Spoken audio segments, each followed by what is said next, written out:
ഇന്ന് election results വന്ന് UDF കേരളത്തിൽ LDFനെ എടുത്ത് എറിഞ്ഞ് മലയാളികളെല്ലാവരും അതിൻ്റെ ഒരു ഹാങ് ഓവറിൽ, അതായത് ഇപ്പോൾ സഞ്ജു 100 അടിച്ചാലും പണ്ടൊക്കെ സച്ചിൻ 100 അടിക്കണം, പിന്നെ രോഹിത് ശർമ്മ അടിക്കണം, വിരാട് കോഹ്ലി അടിക്കണം.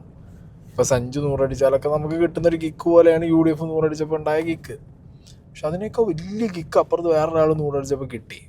മലയാളികൾ ഒന്നടങ്കം ആഘോഷിക്കുന്നത് LDFനെ കട്ടക്ക് പുറത്ത് എന്ന് UDF പറഞ്ഞതിനേക്കാൾ കൂടുതൽ എനിക്ക് തോന്നുന്നത് തമിഴ്നാട്ടിൽ വിജയിയുടെ ആ ഒരു അട്ടിമറി വിജയമാണ് അല്ലേ. ഭയങ്കര, ഞാൻ നോക്കുന്ന സമയത്ത് സോഷ്യൽ മീഡിയയിൽ മലയാളികളടക്കം ആഘോഷിക്കുന്നത് വിജയിൻ്റെ റീൽസും വിജയിനെയാണ്. സോ ആ ഒരു അട്ടിമറി ആരും അങ്ങനെ അങ്ങോട്ട് പ്രിഡിക്റ്റ് ചെയ്ത് പ്രതീക്ഷിക്കാതെ വന്നൊരു ഐറ്റം ആയതുകൊണ്ട് തന്നെ, and no one expected actually. ദ്രാവിഡ രാഷ്ട്രീയത്തിൽ ഇങ്ങനെ ഒരാണി അടി ഇയാൾ അടിക്കുന്നുള്ളത് ഒരാൾ പോലും പ്രതീക്ഷിക്കുന്നില്ലല്ലോ. എക്സിറ്റ് പോളിൽ ഐ തിങ്ക് ഒരു എക്സിറ്റ് പോൾ എങ്ങാണ്ട് ഈ ഒരു റിസൾട്ട് പറഞ്ഞിട്ടുണ്ടായിരുന്നു, 100-ൽ കൂടുതൽ സീറ്റ് TVK പിടിക്കുന്നുള്ളത്. ഓക്കെ, അപ്പം എന്താണെങ്കിലും ചന്ദ്രശേഖരൻ ജോസഫ് വിജയ്, ഞാനിങ്ങനെ ഈ വിജയുടെ പൊളിറ്റിക്കൽ എൻട്രിയെക്കുറിച്ചൊക്കെ ഇതിനു മുമ്പ് വീഡിയോ ചെയ്ത സമയത്തൊക്കെ ഐ ഹാഡ് ദിസ് ഡൗട്ട്. ഇന്നിപ്പോൾ ഞങ്ങൾ ക്ലബിലൊക്കെ ഇരുന്ന് ഏട്ടന്മാരൊക്കെ കൂടിയൊക്കെ സംസാരിക്കുമ്പോൾ ഒരു പഞ്ചായത്ത് പ്രസിഡന്റ് പോലും ആയിട്ടില്ല, എവിടെയും ഒരു സ്ഥാനത്ത് വന്നിട്ടില്ല, ഇയാൾ രാഷ്ട്രീയം ഇങ്ങനെ കൊണ്ടു നടക്കുന്നുള്ളത് നമ്മളിങ്ങനെ ചിന്തിക്കുമായിരുന്നു. പക്ഷെ ഇന്ന് ഇയാളുടെ ഒരു ബാക്ക്ഗ്രൗണ്ട് പ്രോസസ്സ് ഉണ്ടല്ലോ, ഈ പാർട്ടി ഉണ്ടാക്കുന്നതും ഈ രാഷ്ട്രീയത്തിലേക്ക് ഇയാളുടെ വരവും, everything is planned, everything is staged. MGRൻ്റെ ആ ഒരു പൊളിറ്റിക്കൽ ഫേസ് വരെ, ആ ഒരു പൊളിറ്റിക്കൽ സാധനം വരെ അതുപോലെ അഡാപ്റ്റ് ചെയ്ത് വെച്ച പോലത്തെ ഒരു ഫീലിംഗ് നമുക്ക് കിട്ടും. ദാറ്റ് ഈസ് വിജയ് അയാളുടെ ഈ പൊളിറ്റിക്കൽ സാമ്രാജ്യം ഉണ്ടാക്കാൻ വേണ്ടി സിനിമയിൽ അഭിനയിച്ച പോലത്തെ ഒരു ഫീലാണ് ഇപ്പോൾ തോന്നുന്നത്. ഓക്കെ, അപ്പോൾ ഒരു എന്താ പറയുക, പഞ്ചായത്ത് പ്രസിഡന്റ് പോലും ആവാത്തൊരു മനുഷ്യൻ എങ്ങനെടാ ഇത് ഉണ്ടാക്കിയെടുത്തു എന്നുള്ളൊരു ചോദ്യം എല്ലാവരുടെ മനസ്സിലും കാണുമല്ലോ. അതിനുള്ള ഉത്തരമായിട്ട് ഞാനിവിടെ ഒരു ചെറിയ വീഡിയോ പ്ലേ ചെയ്യാം. താരാരാധന വോട്ടാകുമായിരുന്നെങ്കിൽ കമൽഹാസനും സാക്ഷാൽ രജനീകാന്തിനും വരെ അടി പതറുമായിരുന്നില്ല. ജോസഫ് വിജയുടെ വരവ് പെട്ടെന്നൊരു പാതിരായ്ക്കല്ല. ദ്രാവിഡ പ്രസ്ഥാനങ്ങളുടെ ചോരയും നീരും കുതിർന്നുറഞ്ഞ മണ്ണിൽ TVKയുടെ കൊടികൾ അങ്ങനെ പെട്ടെന്നൊരു നാൾ ആഴ്ന്നിറങ്ങില്ലെന്ന് ജോസഫ് വിജയ്ക്ക് വ്യക്തമായി അറിയാമായിരുന്നു. 2021 തദ്ദേശ സ്വയംഭരണ തെരഞ്ഞെടുപ്പിൽ വിജയ് ഫാൻസ് അസോസിയേഷൻ നേടിയ വലിയ മുന്നേറ്റമാണ് വിജയിയെ രാഷ്ട്രീയ പ്രവേശനത്തെക്കുറിച്ച് ചിന്തിപ്പിച്ചത് തന്നെ. തമിഴകത്തുടനീളമുള്ള തന്റെ ഫാൻസ് ക്ലബ്ബുകളെ വാർഡ് കമ്മിറ്റികളാക്കി പിന്നീട് സംസ്ഥാന കമ്മിറ്റിയുമുണ്ടാക്കിയാണ് വിജയ് രാഷ്ട്രീയത്തിലേക്ക് ആദ്യ ചുവട് വെച്ചത് തന്നെ. TVK ഉണ്ടാക്കിയെടുത്തത് സ്റ്റാർഡമല്ല, തമിഴകത്തിന്റെ തലവര തിരുത്തി എഴുതാനുള്ള ഒരു സിസ്റ്റമായിരുന്നു. 2009 ആരംഭിച്ച വിജയ് മക്കൾ ഇയക്കം ഒരു ആരാധന സംഘടന മാത്രമായിരുന്നില്ല, അതൊരു സോഷ്യൽ നെറ്റ്വർക്കായിരുന്നു. ഗ്രാമങ്ങൾ മുതൽ നഗരങ്ങൾ വരെ വ്യാപിച്ച ഏകദേശം 1000 യൂണിറ്റുകൾ. വിജയ് മക്കൾ ഇയക്കം കാലക്രമേണ ഒരു വ്യത്യസ്ത രൂപം സ്വീകരിച്ചു. രക്തദാനം, വിദ്യാർത്ഥികൾക്കുള്ള സഹായങ്ങൾ, യുവാക്കളുടെ പ്രശ്നങ്ങളിൽ ഇടപെടൽ, ദുരിതാശ്വാസ പ്രവർത്തനങ്ങൾ, പ്രാദേശിക പ്രശ്നങ്ങളെ അഭിസംബോധന ചെയ്യൽ, അങ്ങനെ TVK പല ജനകീയ വിഷയങ്ങളിലും സജീവമായി ഇടപെട്ടു. തമിഴക വെട്രിക്കഴകം എന്ന രാഷ്ട്രീയ രൂപം 2024 ഔദ്യോഗികമായി പ്രത്യക്ഷപ്പെട്ടെങ്കിലും അതിന്റെ അടിത്തറ അതിനും ഏറെ മുന്നേ തന്നെ പതുക്കെ പണിയപ്പെട്ടിരുന്നു. ഒരു രാഷ്ട്രീയത്തിനാവശ്യമായ ഏറ്റവും പ്രധാന ഘടകം ജനങ്ങളിൽ വിശ്വാസമുണ്ടാക്കുക എന്നതാണ്. വിജയ് മക്കൾ ഇയക്കം സഹായം നേരിട്ട് തമിഴരുടെ കൈകളിലെത്തിച്ചു. ജനങ്ങൾ നേതാവിനെ കണ്ടില്ലെങ്കിലും അവർ ആ നേതാവുണ്ടാക്കിയ സിസ്റ്റത്തെ അനുഭവിച്ചു. അവരുടെ ഉള്ളിൽ വിശ്വാസം ഉരുവപ്പെട്ടു. ഈ അടിത്തറയുടെ ശക്തി ആദ്യം വ്യക്തമായി തെളിഞ്ഞത് 2021 ലോക്കൽ ബോഡി തെരഞ്ഞെടുപ്പുകളിലാണ്. വലിയ രാഷ്ട്രീയ പാർട്ടി എന്ന് പറയാതെ, വലിയ പ്രചാരണങ്ങളില്ലാതെ ഈ സംഘടനയുമായി ബന്ധപ്പെട്ട സ്ഥാനാർത്ഥികൾ പല സ്ഥലങ്ങളിലും വിജയിച്ചു. ഈ വിജയം എണ്ണം കൊണ്ട് മാത്രം അളക്കാൻ കഴിയില്ല, അതൊരു സിഗ്നലായിരുന്നു. ആരാധന സംഘടന എന്നതിന് ഒരു തെരഞ്ഞെടുപ്പ് യന്ത്രമായി പ്രവർത്തിക്കാൻ കഴിയും എന്നതിനുള്ള തെളിവ്. അതായത് സിനിമയിലെ ജനപ്രീതിക്ക് ഒരു രാഷ്ട്രീയ തീരുമാനമായി മാറാനുള്ള വഴിയുണ്ട് എന്ന ബോധ്യമാണ് ഇവിടെ രൂപപ്പെട്ടത്. പിന്നാലെ വന്ന ഏറ്റവും ശ്രദ്ധേയമായ നീക്കം ദേശീയ തെരഞ്ഞെടുപ്പുകളിൽ എടുത്തു ചാടാതിരുന്ന തീരുമാനമാണ്. പല പുതുപാർട്ടികളും ശ്രദ്ധ നേടാൻ ദേശീയ തെരഞ്ഞെടുപ്പുകളിൽ മത്സരിക്കാൻ ശ്രമിച്ച് തകർന്നടിഞ്ഞു പോയത് ചരിത്രത്തിലേറെയുണ്ട്. പക്ഷെ ഇവിടെ TVK വ്യത്യസ്തമായ സമീപനം കൈക്കൊണ്ടു. അധികാരത്തിലേക്കുള്ള ഓട്ടം ഉടൻ ആരംഭിച്ചില്ല വിജയ്. പകരം പതിയെ ദ്രാവിഡ മണ്ണിൽ ഒരു പുതിയ പ്രസ്ഥാനത്തിന്റെ വേരുകൾ കൂടുതൽ ആഴത്തിൽ പടർത്തി. ഇതാണ് തമിഴക വെട്രിക്കഴകം രൂപീകരണത്തെ ഒരു തുടക്കമില്ലാത്ത ലോഞ്ചായി കാണേണ്ട കാരണവും. ഒരു പാർട്ടി പ്രഖ്യാപിക്കപ്പെടുമ്പോൾ സാധാരണയായി അതിനൊരു ഘടന പിറവിയെടുക്കുകയാണ്. ഇവിടെ സംഭവിച്ചത് മറിച്ചായിരുന്നു. ഘടന മുന്നേ ഉണ്ടായിരുന്നു. പാർട്ടി അതിന്റെ ഔദ്യോഗിക രൂപം മാത്രമായി പ്രഖ്യാപിക്കപ്പെട്ടു. ഇതുകൊണ്ട് തന്നെ വിജയുടെ ഉദയത്തെ ഒരു അപ്രതീക്ഷിത രാഷ്ട്രീയ ഞെട്ടലായി കാണുന്നത് തെറ്റായ ചിന്തയാണ്. അതൊരു ദീർഘകാല പ്രക്രിയയുടെ ഫലമാണ്. വർഷങ്ങളായി രൂപപ്പെട്ട വിശ്വാസം, പ്രാദേശിക തലത്തിൽ വളർന്ന നെറ്റ്വർക്ക്, സാവധാനമായി വികസിച്ച സംഘടന, ശരിയായ സമയത്തെടുത്ത തന്ത്രപരമായ തീരുമാനങ്ങൾ, ഇവയെല്ലാം ചേർന്നതാണ് ഈ വിജയം. ആരാധനയിൽ നിന്ന് വിശ്വാസത്തിലേക്ക്, വിശ്വാസത്തിൽ നിന്ന് വോട്ടിലേക്ക്, വോട്ടിൽ നിന്ന് അധികാരത്തിലേക്ക്. അതാണ്. അതായത് ഇപ്പോൾ നോർമലി വിജയ് എന്ന് പറഞ്ഞ സിനിമാ നടനം മാത്രം നോക്കിക്കാണുന്ന ആളുകൾക്ക്, ഇപ്പം ഞാൻ ഒരു ഒരു ഒരു ഒരു ടൈം വരെ, ലൈക്ക് ഒരു ടൈം എന്നല്ല, ഇപ്പോൾ കഴിഞ്ഞ ദിവസം മീഡിയ ചോദിച്ചപ്പോൾ വരെ ഞാൻ കണ്ടിരുന്നത് ഒരു ആക്ടറായിട്ട് പാർട്ടി തുടങ്ങിയ ഒരാൾ, ഇതിനു മുമ്പും തമിഴ്നാട് രാഷ്ട്രീയത്തിൽ ഈ പറഞ്ഞ പോലെ പല സിനിമാക്കാരും പാർട്ടി തുടങ്ങിയിട്ടുണ്ട്, അവർ പൊളിറ്റീഷ്യൻ ആയിട്ടുണ്ട്, അവർക്കൊന്നും ചെയ്യാൻ പറ്റിയിട്ടില്ല. ഓക്കെ, ബട്ട് ഇയാൾ ഇങ്ങനെ ചെയ്യുന്നുള്ളത് പ്രതീക്ഷിക്കുന്നുമില്ല.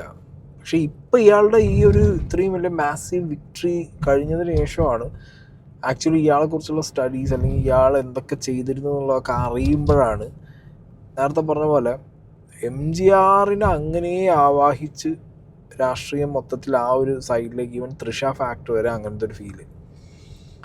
പിന്നെ ഈ പറഞ്ഞ ഇയാളുടെ ഈ കാൽക്കുലേഷൻ, ഇയാളുടെ ഈ വിജയ് റുസികർ മണ്ഡലം പോലത്തെ സാധനങ്ങൾ, അതിൻ്റെ ഒരു എവല്യൂഷൻ, അപ്പോൾ അതൊക്കെ വെച്ച് നോക്കുമ്പോൾ പലരും പറയുന്നുണ്ട് TVക്ക് ഇനിയിപ്പോൾ അങ്ങോട്ട് എന്താ പറയുക, ഒറ്റയ്ക്ക് ഭരിക്കാൻ തുടങ്ങിക്കഴിഞ്ഞാൽ ഇതിനകത്ത് എക്സ്പീരിയൻസ് ഉള്ള ആരെങ്കിലും ഉണ്ടോ? ജനങ്ങൾ ജയിപ്പിച്ച് വിട്ടിട്ടുണ്ടെന്നുണ്ടെങ്കിൽ അവർ നിന്ന മണ്ഡലങ്ങളിൽ നല്ല കിടിലം പെർഫോമൻസ് കാഴ്ചവെച്ചത് കൊണ്ടല്ലേ. അല്ലാതെ വിജയിനെ കണ്ട് വിജയ് CM ആവാൻ വേണ്ടിയിട്ട് ഒരു നേരം കാണാൻ വേണ്ടിയിട്ട് ചിലർ ചെയ്തിരിക്കാം. മോസ്റ്റ് മെജോറിറ്റി ഇങ്ങനെ ചെയ്യുന്നു നിങ്ങൾക്ക് തോന്നുന്നുണ്ടോ? ഇല്ല. സോ TVKൻ്റെ പ്രവർത്തകർ ദേ ആർ ലൈക്ക് എന്താ പറയുക, സീസൺഡ് പൊളിറ്റീഷ്യൻസിനെ പോലെ തന്നെയാണ് കുറേ വർഷങ്ങളായിട്ട് അവർ ചെയ്തുകൊണ്ടിരിക്കുന്നത്. അത് ആദ്യം അവരൊരു ഫാൻസ് അസോസിയേഷൻ എന്നുള്ള രീതിക്ക് രാഷ്ട്രീയം എന്നുള്ള പേരിലല്ല ചെയ്തത്, അവിടെ ചെയ്യുന്ന വെൽഫെയർ പരിപാടികളൊക്കെ, സർവീസുകളൊക്കെ. പക്ഷേ ഇപ്പോൾ രാഷ്ട്രീയത്തിൻ്റെ ഒരു മുഖം അതിന് വന്നപ്പോൾ, രാഷ്ട്രീയത്തിൻ്റെ ഒരു നെയിം അതിന് കിട്ടിയപ്പോൾ അവർക്ക് കുറച്ചുകൂടി കാര്യങ്ങൾ വളരെ സിമ്പിളായി. മനസ്സിലായോ? അപ്പോൾ പിന്നെ അവർ നിന്ന് ജയിച്ചവരൊക്കെ പുലികളാണ്, ആരും മോശക്കാരൊന്നുമല്ല. അപ്പോൾ ഇവർ പാർട്ടി ഉണ്ടാക്കിയാലും ഭരിക്കാൻ അറിയും. കാരണം ഇത്രയൊക്കെ പ്ലാൻ പണി ഒരുത്തന് ഇന്തമാതിരി പണ്ണലാന്നാ, അപ്പോൾ CM ആയിട്ട് എന്തൊക്കെ പണം, അല്ലെങ്കിൽ ഇവന്മാർ എന്തൊക്കെ പണ്ണും. ഒരു മാനിഫെസ്റ്റോ സീരിയസ്ലി ഞാൻ കഴിഞ്ഞ വീഡിയോയിൽ വെച്ചിട്ടുണ്ട് കുറച്ച്, അവരുടെ മാനിഫെസ്റ്റോ നിങ്ങളെടുത്ത് നോക്കിയാൽ തന്നെ ഏറെക്കുറെ ഇവരുടെ ഒരു വിഷൻ മനസ്സിലാവും. ഓക്കെ, ഇതിൽ എപ്പോഴും എൻ്റെ ശ്രദ്ധ തെറ്റിച്ചിട്ടുണ്ടായിരുന്നത് വിജയുടെ കുറേ പൊളിറ്റിക്കൽ ഗിമിക്കുകൾ കാണിച്ചിട്ടുണ്ടായിരുന്നു. വളരെ സ്റ്റേജ്ഡ് ആയിട്ടുള്ള കുറേ സ്ക്രിപ്റ്റഡ് ഡയലോഗുകൾ, അങ്ങനത്തെ ഒക്കെ കുറേ സാധനങ്ങൾ. പക്ഷെ അതിനിടയിലും കാര്യമായ കാര്യം, അതായത് വോട്ട് ബാങ്ക് എവിടെയാണ് ഉള്ളത് എന്നൊക്കെ അറിഞ്ഞ് സംസാരിച്ച കുറേ സാധനങ്ങൾ ഉണ്ട് എന്നുള്ളതാണ് ഇപ്പം തപ്പുമ്പോൾ മനസ്സിലാവുന്നത്. ചുമ്മാ ஸ்டாலின் சாரும் இந்த மற்றும் பலரும் ஒன்றா சேர்ந்துக்கிட்டு இந்த கருத்து கணிப்புன்ற பேரில் நிறைய அந்த கடுப்பில் விட்ட கணிப்பெல்லாம் விட்டுக்கிட்டு இருக்காங்க. அதில் திமுக 300 சீட்டு ஜெயிக்குமா, மற்றும் பலர் 700 சீட்டு ஜெயிக்குமா? யோ, எங்கேயா இருக்கு இத்தனை சீட்டு? குருட்டா மேட்டுக்கு சும்மா அடிச்சு விடுறது, ஒரு தில்லமுள்ளுக்கு ஒரு அளவே இல்லை. 40 வயசுக்குள்ள இருக்கிறவங்க மட்டும்தான் விஜய்க்கு ஓட்டு போடுவாங்களாம். 50 வயசுக்குள்ள இருக்கிறவங்க மட்டும்தான் இந்த விஜய்க்கு போனா போதுன்னு ஓட்டு போடுவாங்களாம். இந்த 40 வயசுக்குள்ள இருக்கிறாங்களா இந்த ஓட்டர்ஸ், அவங்களாம் ரொம்ப கம்மியா. ஆனா இந்த 50லேருந்து 80 வயசு வரைக்கும் இருக்கிறாங்களே அந்த ஓட்டர்ஸ் ரொம்ப ஜாஸ்தியா. ஆனா அவங்க யாரும் விஜய்க்கு ஓட்டு போட மாட்டாங்களாம். இப்படி பில்டப் மேல பில்டப் ஓங்கி மண்டையில நறுக்குன்னு குத்துற மாதிரி நம்ம எலெக்ஷன் கமிஷன் ஒரு டீடைல்டு ரிப்போர்ட் ஒன்று வெளியிட்டு இருக்கிறாங்க. அதுல 40 வயசுக்குள்ள இருக்கிற அந்த ஓட்டர்ஸ் 2,37,00,000 சொச்சமா. அதுல 50 வயசுக்குள்ள இருக்கிறவங்களையும் உள்ள சேர்த்துக்கிட்டீங்கன்னா 3,65,00,000 சொச்சமா. அந்த 3,65,00,000 சொச்சத்துல 50 வயசுக்குள்ள இருக்கிற நம்மளோட அக்கா தங்கச்சிங்க மட்டும் எவ்வளவு தெரியுமா? 1,77,00,000 சொச்சமா. எங்கடா போனீங்க? கடுப்புல விட்ட கணிப்பாளர்களே எங்க போனீங்க? சும்மா டர்ஹனா டர்தான். ഓക്കെ, അപ്പോൾ ഇതാണ് ഒരു ഈച്ച് കാറ്റഗറി വെച്ച് തിരിച്ച് ഇയാളെ സൈഡ് ലൈൻ ചെയ്യാൻ വേണ്ടിയിട്ട് വിജയ്ക്ക് ഒരു 40 വയസ്സ് വരെയുള്ളവരുടെ വോട്ടേ കിട്ടാൻ പോകുന്നുള്ളൂ എന്നൊക്കെ പറഞ്ഞ് ഇയാളെ സൈഡ് ലൈൻ ചെയ്ത, അല്ലെങ്കിൽ പ്രായത്തിൽ ഏജിൽ കൂടിയ ആൾക്കാരുടെ വോട്ടൊന്നും ഇയാൾക്ക് കിട്ടില്ല എന്ന് പറഞ്ഞ് ഇയാളെ സൈഡ് ലൈൻ ചെയ്ത ആളുകൾക്ക് തെറ്റിപ്പോയത് എന്താ വെച്ചാൽ യൂത്തിനെ കയ്യിലെടുത്തു. ഇപ്പോഴും ഇവിടെ കേരളത്തിൽ പല പാർട്ടിക്കാരും ചെയ്യാത്ത പരിപാടിയാണ് യൂത്തിനെ കയ്യിലെടുക്കുന്നത്. ഇങ്ങനെയായിരിക്കും അതിനെ കൊണ്ട് സാധിച്ചു. ഈവൻ വോട്ട് ചെയ്യാൻ പ്രായമായ കുട്ടികളടക്കം 18 വയസ്സ് 19 വയസ്സുള്ള കുട്ടികളടക്കം വീട്ടിൽ പാരൻസിനെ കൊണ്ട് വരെ കൊണ്ടുവന്ന് വോട്ട് ചെയ്യിക്കുന്ന രീതിയിൽ അവർ ഇയാൾക്ക് വേണ്ടിയുള്ള ബ്രിഗേഡുകളായിട്ട് മാറി. മനസ്സിലായില്ലേ? അങ്ങനെയൊക്കെ ഇയാളിത് ടെക്നിക്കലി പഠിച്ചറിഞ്ഞ് കളം വെച്ച് കളിച്ചത് തന്നെയാണെന്നുള്ളത് ഇപ്പോൾ നോക്കുമ്പോഴും കാണുമ്പോഴും മനസ്സിലാവുന്നുണ്ട്.